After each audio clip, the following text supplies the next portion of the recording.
ప్రజల రక్త మాంసాలతో వ్యాపారం చేసిన వ్యక్తి జగన్ నూతన మద్యం పాలసీతో నాణ్యమైన మద్యం పంపిణీ చేస్తున్నారని టీడీపీ నేత విజయ్ కుమార్ అన్నారు. ఈ మేరకు ఆయన ఈ రోజు మీడియాతో మాట్లాడారు. ఆరోగ్యపరంగా లిక్కర్ తాగితే ఆరోగ్యం చెడిపోతున్నది ప్రతి ఒక్కరిదే, దాన్ని ఎవరు కాదంటమే లేదు. కానీ దాన్ని ఒక మోతాదుకు మించకుండా కొంత నాణ్యమైన లిక్కర్ తీసుకుంటే కొంతవరకు ఏదో పొద్దు నుంచి పనిచేయవచ్చు, కొంత స్వాంతనం పొందుతారు అనే అది కూడా తప్పే కావచ్చు. సో ఈ దీంట్లో మనం సక్సెస్ఫుల్ గవర్నమెంట్స్ లిక్కర్ని కండక్ట్ చేస్తూ వస్తున్నాయి. కానీ 2019, 14, 24లో ఏమైందంటే దీన్ని కేవలం గవర్నమెంట్ ఆదాయం కోసమే కాదు, వ్యక్తిగతంగా జగన్మోహన్ గారు అనుకో వాళ్ళ పార్టీలో ఉన్న వివిధ వ్యక్తులు వాళ్ళు దీన్ని ఒక మామూలు ఆదాయ వనరు కాదు, దీంట్లో కోట్లు సంపాదించిన, కోట్లు కాదు వందల కోట్లు వేల కోట్లు సంపాదించడం ఎలా అని ఒక PhD చేయొచ్చు.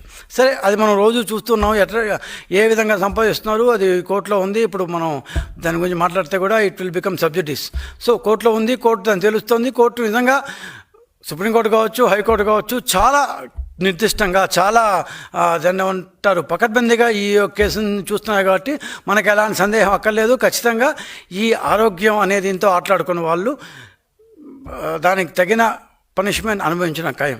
ఆ విషయం పక్కన పెడితే మనం సంవత్సరంగా టీడీపీ గవర్నమెంట్ వచ్చింది కదా, మీరేం చేశారు అన్న ప్రశ్నకు ఆన్సర్ చెప్పాల్సిన బాధ్యత మా మీద ఉంది. ఎందుకంటే 5 సంవత్సరాల పాటు కొన్ని వేల మంది చనిపోయిన దాన్ని ఏమంటారు నేపథ్యంలో, కొన్ని వేల మంది ఆరోగ్యాన్ని చెడగొట్టుకున్న నేపథ్యంలో ప్రఖ్యాత ల్యాబ్స్, దాని పరిశోధనా సంస్థలు వీళ్ళు తెచ్చిన మందు బాటిల్లో ఏమంటారు వాళ్ళ యొక్క బ్రాండ్లో ఏవేవి హానికరమైన మందులు ఉన్నాయి అని చెప్పిన నేపథ్యంలో మేము వచ్చిన తర్వాత కొత్త పాలసీ ఏంటి, అసలు వాళ్ళు ఏం చేశారు ఆరోగ్యపరంగా, దాన్ని మనం ఏ విధంగా దాన్ని మార్చడానికి ప్రయత్నించాము, ఏ విధంగా హానికరం కాని మందు ఏ విధంగా ఇప్పుడు లభ్యమవుతుంది, ఆరోగ్యాలు కనీసం కొంతన్నా కుదుటపడ్డాయి అని చెప్పుకోగల స్టేజ్కి వచ్చాము మనం అని.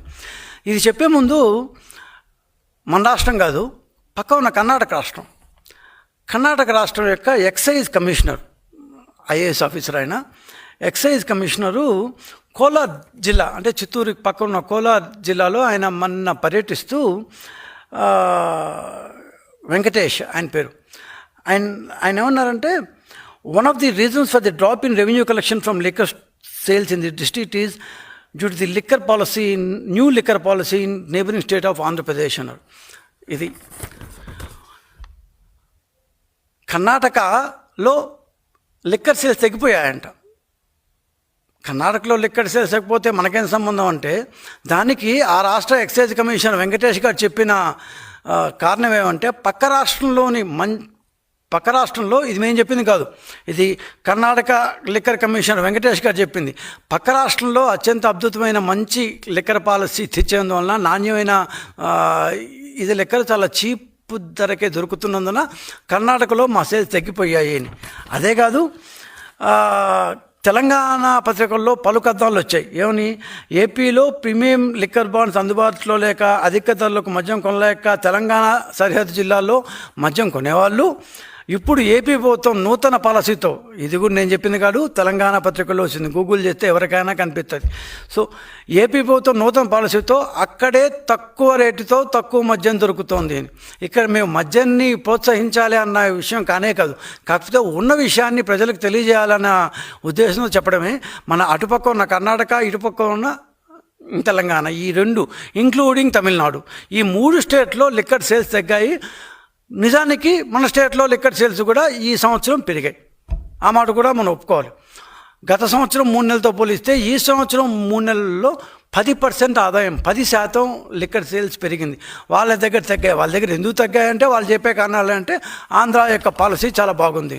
సరే, ఇప్పుడు ఆంధ్ర పాలసీ ఇంత బాగున్నప్పుడు మరి ఇంతకుముందు నేను చెప్పాను ఏమని, లాస్ట్ ఇయర్ కంటే ఇయర్ 10% లిక్కర్ సేల్స్ తగ్గింది, దాన్ని పెరిగింది. మరి లాస్ట్ టైం ఎందుకు తక్కువ వచ్చింది? లాస్ట్ టైం ఎందుకు అసలు ఇక్కడి నుంచి పక్క రాష్ట్రాలకు పోయి కొనేవాళ్ళు ఎందుకు కొన్నారు? ఆరోగ్యాలు ఎందుకు చెడిపోయినాయి?